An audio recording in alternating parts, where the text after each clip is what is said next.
নিশিগঞ্জের এক বাড়ি থেকে কয়েকজন যুবক উদ্ধার করলো একটি নিরীহ গোছের পঙ্খিরাজ সাপ। ওই সাপটি ঘরের ভেতর ইঁদুর ব্যাঙ ধরতে প্রবেশ করেছিল।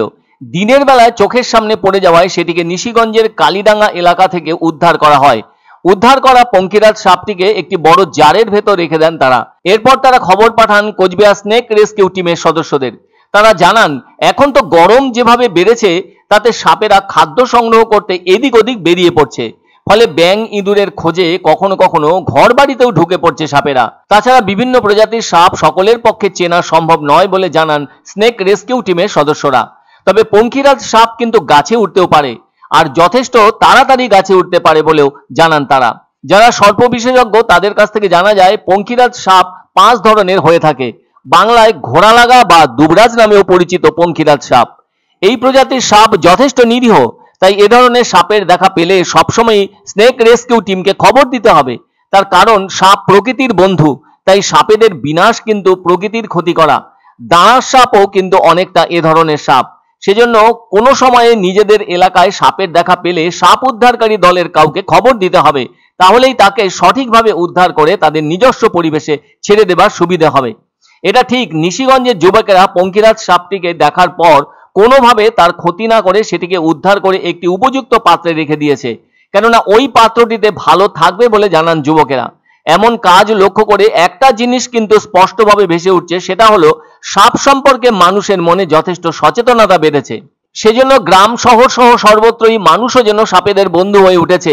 তা না হলে তো অন্যতম পরিবেশ বান্ধবদের বাঁচানো কঠিন হয়ে উঠবে। এদিকে জানা গেছে কোচবিহারের সাপ উদ্ধারকারী দলের সদস্যরা একসময় এসে উদ্ধার করা পঙ্খিরাজ সাপটিকে নিয়ে যাবেন এবং বন দপ্তরের সাথে কথা বলে প্রকৃত জায়গায় সেটিকে ছেড়ে দেবেন। জানা গেছে পঙ্খিরাজ ধরনের সাপ উঠতে পারে, এক গাছ থেকে আরেক গাছে উড়ে যেতে দেখা যায় এদের।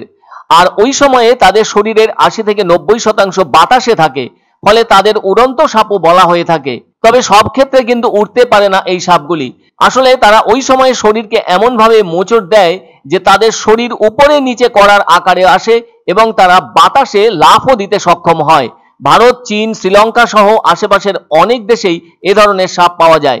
এরা গাছের কাণ্ড বা পুরু ডালে থাকতে পছন্দ করে না, সাধারণত গাছের উপরের দিকেই থাকতে পারে এরা। তবে এদের শরীরের গঠন এমনই যে তারা সহজেই নিজেদের ভারসাম্য বজায় রাখতে পারে। বিশেষজ্ঞরা বলছেন লাফানোর পর তাদের মাথা থেকে লেজ পর্যন্ত শরীরটাকে চ্যাপ্টা করতে পারে। এরপর এগুলো বেশ চওড়া হয়ে যায়।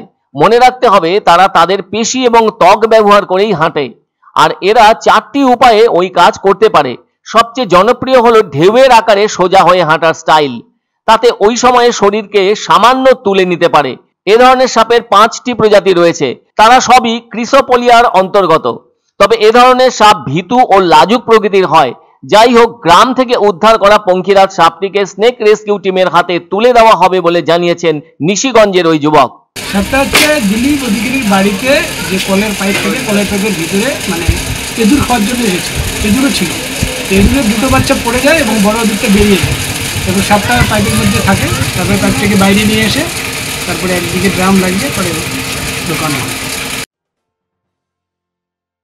এক অন্য অনুভূতির স্পর্শ পাওয়া যায় রয়কো ব্র্যান্ডের গেঞ্জি ও জাঙ্গিয়ায়। তাই ছোট বড় সবার পছন্দ রয়কো গেঞ্জি ও জাঙ্গিয়া।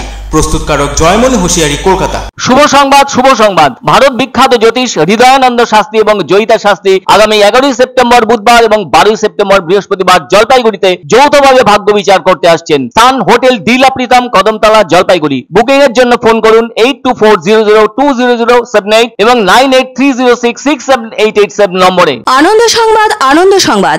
30 বছরের নির্ভরযোগ্য প্রতিষ্ঠান ইন্দ্রমণি রাইস মিল। আমাদের কয়েকটি জনপ্রিয় ব্র্যান্ড হলো তাজ, বরলি, খুশি ইত্যাদি। আমাদের ফ্যাক্টরি আউটলেট সিজে ট্রেডিং কোম্পানি, দিনবাজার, এক্সিস ব্যাংকের পাশে, জলপাইগুড়ি।